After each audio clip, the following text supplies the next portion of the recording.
জি, আপনাকে বলছি, মনের মধ্য থেকে হিংসা, অহংকার এগুলো দূর করে ফেলুন।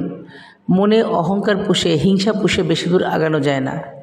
আপনার যতটুকু আছে ততটুকু নিয়ে আপনি তুষ্ট থাকুন, ঠিক আছে? আপনি শুধু টাকা টাকা করছেন, টাকার পেছনে ছুটছেন। টাকার পেছনে ছুটতে গিয়ে আপনি আপনার ফ্যামিলিকে সময় দিতে পারছেন না, এবং আপনার টাকা বেশি হয়ে যাওয়াতেও কিন্তু আপনি অহংকার করছেন, ধরাকে সরাজ্ঞান করছেন, আপনার আশপাশের মানুষগুলোকে মূল্যায়ন করছেন না। আপনি মনে করছেন যে আপনার প্রচুর টাকা হয়েছে, আপনার ধন সম্পত্তি অর্থবিত্ত প্রচুর আছে, আপনি বিশাল কিছু হয়ে গিয়েছেন। ভাই, দুনিয়াটা দুই দিনের, এখানে অহংকার পুষে লাভ নাই, ঠিক আছে? মানসিক প্রশান্তিটা বেশি দরকার আমাদের। আপনি হয়তো এখন টাকার পেছনে ছুটছেন, প্রচুর টাকা আপনার আছে, এই জন্য সবাই আপনাকে সম্মান দিচ্ছে। আপনার টাকা অনেক বেশি হয়েছে বলে আপনি অন্যকে ইগনোর করছেন, অসম্মান করছেন, সেটা কিন্তু আপনার করা উচিত হবে না, ঠিক আছে? আজকে যদি আপনি কাউকে সম্মান না করেন, আপনাকে কেউ সম্মান করবে না, ঠিক আছে? টাকা হচ্ছে দুই দিনের, এই এখন আছে তখন নেই, যে কোনো মুহূর্তে আপনার এই টাকাগুলো চলে যেতে পারে, টাকা নাও থাকতে পারে।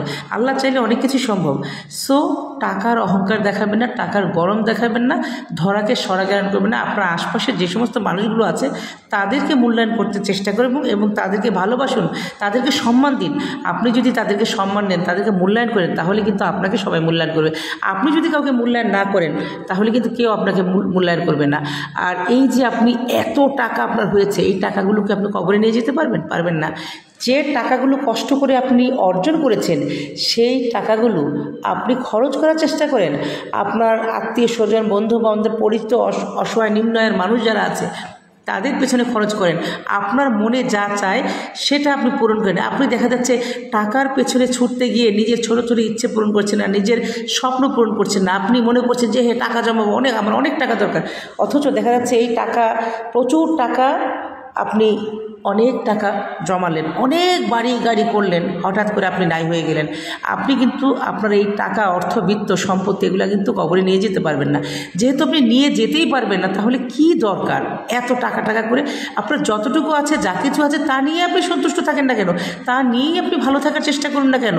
আপনার এই অর্থ সম্পত্তি, অর্থবিত্ত যা আছে, সেখান থেকে অল্প কিছু দিয়ে আপনার আশেপাশের মানুষ যারা আছে তাদেরকে সাপোর্ট করার চেষ্টা করুন। অসহায় নিম্ন আয়ের মানুষ যারা আছে তাদেরকে সহযোগিতা করুন, তাই না?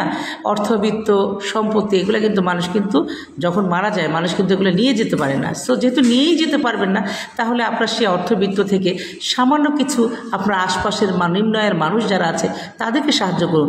আপনার যারা গরিব আত্মীয় স্বজন আছে তাদেরকে সাপোর্ট করুন, তাদেরকে সহযোগিতা করুন। আর মনের থেকে হিংসা ঝেড়ে ফেলুন, অহংকার ঝেড়ে ফেলুন। মনে রাখবেন, অহংকার পতনের মূল। সবার জন্য শুভকামনা।